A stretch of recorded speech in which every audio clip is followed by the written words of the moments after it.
Pemirsa, Presiden Rusia Vladimir Putin menegaskan komitmen kuat negaranya untuk mendukung program nuklir sipil Iran. Rusia tetap akan mendukung operasional pembangkit listrik tenaga nuklir meskipun ada ketegangan geopolitik yang melanda kawasan Timur Tengah.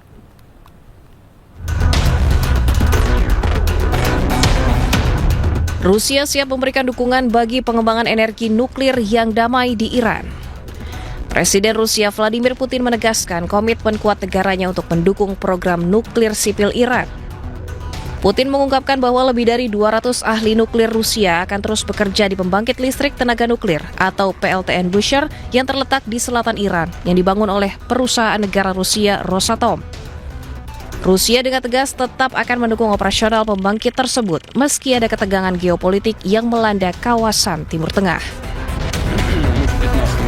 Доверяют нам в полном объеме и не без основания доверяют, потому что мы, во-первых, никогда не нарушали никаких договоренностей, во-вторых, мы продолжаем мирные ядерные программы в Иране, построили уже Бушер, который работает, и продолжаем строить.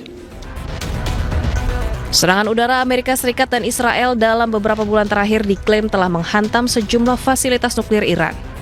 Namun Iran membantah. Iran mengatakan rantai pasokan nuklir negara tersebut masih utuh, meski Amerika berulang kali menargetkan kawasan yang diyakini memproduksi senjata nuklir.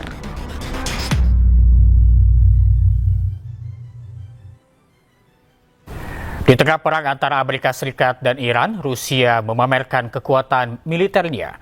Dalam perayaan kemenangan perang, Rusia memperlihatkan sejumlah alutsista Rusia yang canggih.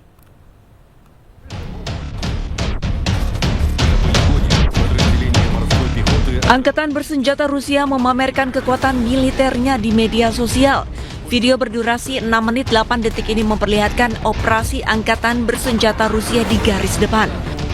Video ini direkam saat Rusia menyelenggarakan parade hari kemenangan perang yang ikonik di Lapangan Merah di Moskow hari Sabtu waktu setempat.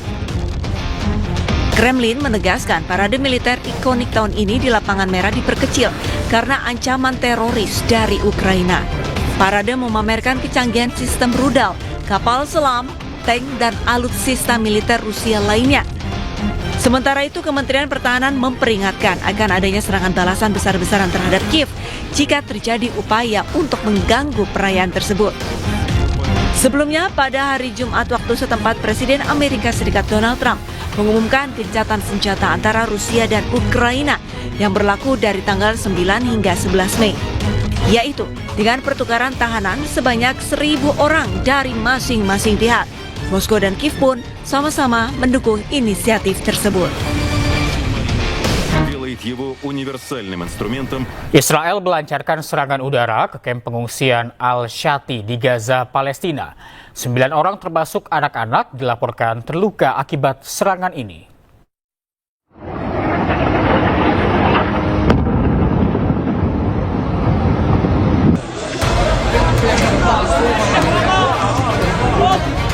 Serangan udara Israel kembali menghantam kawasan kamp pengungsian Al-Shati sebelah barat kota Gaza, Palestina, Jumat malam waktu setempat. Sebelumnya Israel sempat mengeluarkan peringatan evakuasi paksa kepada warga setempat. Serangan tersebut memicu kepanikan warga. Warga berhamburan keluar rumah untuk mengevakuasi diri. Dilaporkan sedikitnya 9 warga Palestina terluka dalam serangan tersebut, termasuk anak-anak. Rudal Israel dilaporkan menghantam rumah milik keluarga Al-Adam di kawasan Blok 9 kamp pengungsi Al-Shati, Gaza. Ledakan memicu kebakaran dan menghancurkan bangunan tersebut. Puluhan rumah dan bangunan di sekitarnya juga mengalami kerusakan parah akibat dampak ledakan. Tim Pertahanan Sipil Gaza menyebut api sempat merambat ke sejumlah rumah lainnya. Sementara itu, banyak keluarga kini terpaksa mengungsi dan tidur di jalan karena rumah mereka rusak dan situasi dinilai masih berbahaya. Sebuah video memilukan dari Gaza memperlihatkan seorang anak menangis histeris sambil memanggil ayahnya yang tewas akibat serangan rudal Israel. Korban diketahui bernama Anwar Abu Hasira yang meninggal dalam serangan di Gaza sehari sebelumnya.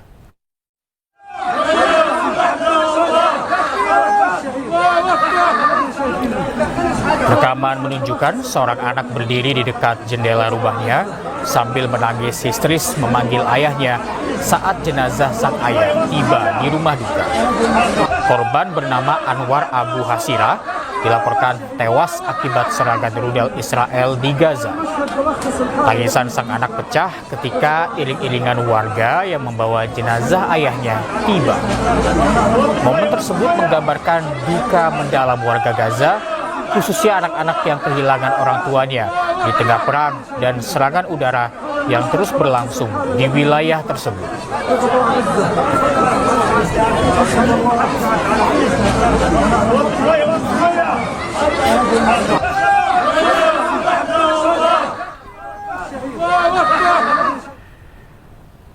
Serangan Israel ke Palestina juga berdampak pada layanan kesehatan dan kemanusiaan. Penyerangan tenaga medis dan fasilitas kesehatan merupakan pelanggaran berat hukum humaniter internasional. Dan berikut data kerusakan serangan Israel terhadap Palestina, khususnya Gaza. Bulan Sabit, Palestina mencatat 258 kendaraan terkena serangan, terdiri dari 197 ambulans dan 61 kendaraan tanggap darurat. Serangan juga menewaskan 1.670 tenaga medis. Selain itu, 140 petugas Bulan Sabit Merah dilaporkan meninggal dunia akibat serangan. Tak hanya korban jiwa, serangan juga merusak 134 markas dan fasilitas kesehatan di Gaza, Palestina. Kekerasan terus dilakukan Israel di tepi barat Palestina. Razia pun terus digelar, tak jarang warga Palestina ditangkap tanpa alasan yang jelas. Pasukan Israel menangkap dan menganiaya seorang pemuda Palestina di Anata, tepi barat Palestina. Israel terus menggelar razia di tepi barat. Selama razia, kekerasan fisik kerap diterima warga tepi barat. Bahkan banyak di antara mereka yang ditahan tanpa alasan yang jelas.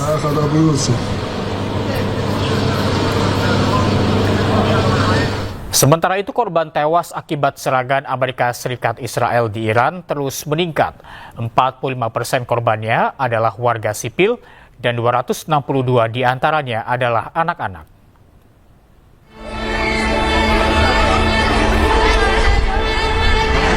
Korban tewas akibat serangan Amerika Serikat dan Israel di Iran terus meningkat. Ribuan orang dilaporkan tewas dan 45% diantaranya adalah warga sipil. Mirisnya lagi, sekitar 262 anak-anak menjadi korban, termasuk 7 bayi di bawah usia 1 tahun. Di antara korban tewas anak-anak, terdapat 120 siswi sekolah dasar dari Sekolah Khusus Perempuan di Minab yang tewas akibat serangan pasukan Amerika pada hari pertama perang.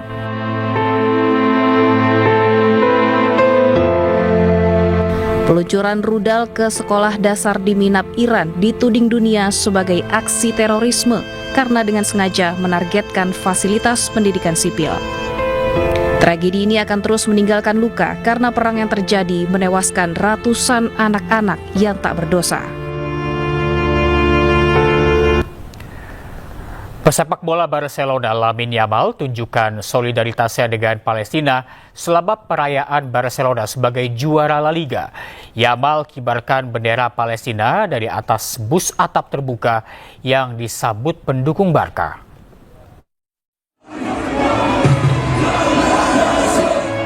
Aksi bintang muda Barcelona Lamine Yamal di parade perayaan gelar juara La Liga menuai sorotan.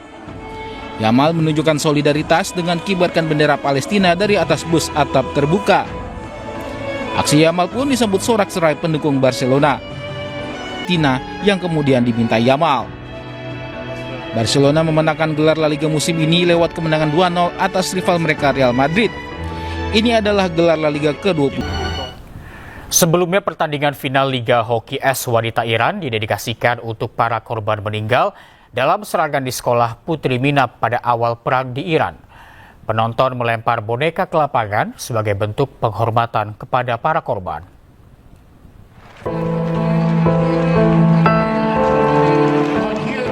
Pertandingan final Liga Hoki S Putri Iran diliputi suasana haru. Sebelum bertanding, kedua tim memberikan penghormatan untuk para korban meninggal serangan di sekolah Putri Minap, di mana sebagian diantaranya adalah anak-anak. Di pinggir dinding lapangan terpajang foto sejumlah korban serangan. Penonton juga melempar boneka ke lapangan sebagai bentuk penghormatan. اختتامیه پنجمین دوره لیگ هاکی روی یخ ایران بود به یاد بچه‌های میناپ. امیدوارم که همه بچه‌های جهان تو صلح باشن و در هیچ جنگی نباشن. امشب یک سری عروسک اهدا شد. امیدوارم که به دست این بچه‌ها برسیم. همونطور که دوست داریم بچه‌های خودمون اینجا میدرخشن، دوست داشتیم که دخترای میناپ هم کاش کنارمون بودن. کاش این اتفاق هیچ وقت نمیافتاد و به یاد دخترای میناپ دوست داریم این عروسک رو هدیه کنیم. Nantinya boneka-boneka tersebut akan disumbangkan ke para korban selamat serangan di sekolah Minap. Serangan di sekolah putri di Minap terjadi pada Februari lalu di awal perang Iran dengan Amerika Serikat. Korban meninggal mencapai 170 orang, di mana diantaranya termasuk anak-anak. Amerika Serikat dilaporkan menjadi dalang di balik serangan tersebut. Setelah aktivis global Sumut Flotilla Saif Abu Keshek dibebaskan Israel, aktivis asal Brazil Thiago Avila akhirnya dibebaskan. Keduanya tiba di negara asal dan kembali bertemu keluarga.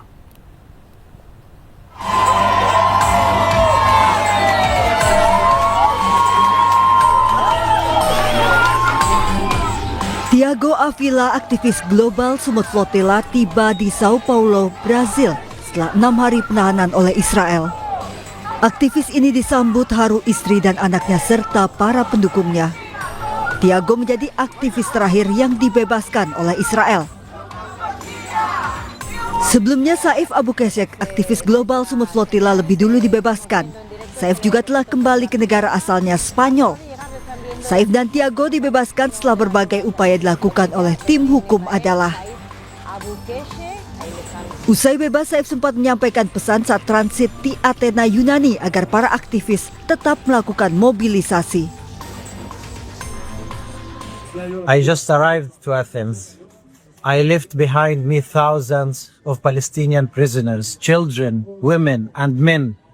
I am sure that the treatment I face is not compared to the suffering they are going through. The testimonies we hear of their torture, of their violation on daily basis. We have to continue mobilizing. We cannot forget the Palestinian prisoners. I want to thank everyone who mobilized, our legal team, Adala, my family, my wife and children, my colleagues in the movement, the brave 180%. I heard your voices. It gave me strength. But we are not done yet. We have to continue. We have to continue to mobilize until Palestine is free. 180 aktivis global Sumut Flotilla yang sempat ditahan Israel sudah lebih dulu dibebaskan. Beberapa di antaranya menerima penyiksaan selama penahanan. Global Sumut Flotilla berlayar membawa bantuan kemanusiaan untuk menembus blokade ilegal Israel. Namun kapal mereka disergap dan diserang Israel di perairan internasional. Kini puluhan kapal gelombang kedua yang membawa aktivis global Sumut Flotilla juga sudah berlayar membawa bantuan kemanusiaan untuk warga Gaza.